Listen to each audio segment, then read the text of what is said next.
প্রিয় শ্রোতা ও ভাই ও বন্ধুগণ, আসসালামু আলাইকুম। আমার ছাদের অনেক গাছগাছালি ছিল।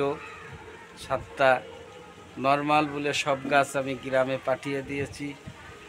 দুটো তিনটা গাছ আছে, একটি ড্রাগন ফল গাছ আর একটি কাগজি লেবু গাছ। আপনারা দেখতে পাচ্ছেন এই কাগজি লেবু গাছে কত লেবু হয়ে আছে, 12 মাসি লেবু ধরে। এবং ড্রাগন ফল গাছটাও দেখতে পাচ্ছেন, ড্রাগন ফল ধরে আছে। এর আগে আমি 2-3 বার এই ড্রাগন ফল খেয়েছি। ওই যে দেখেন আরও ফুল এসেছে, এগুলাও খুব শিগগিরই পাকবে। তাই আপনারা আমার YouTube channel Mohammad Ali daily news subscribe করে লাইক দিয়ে আমাকে উৎসাহ দেবেন, আমি যেন মানবিক ভিডিওগুলা বেশি বেশি করতে পারি। সবাই ভালো থাকবেন। আল্লাহ হাফেজ।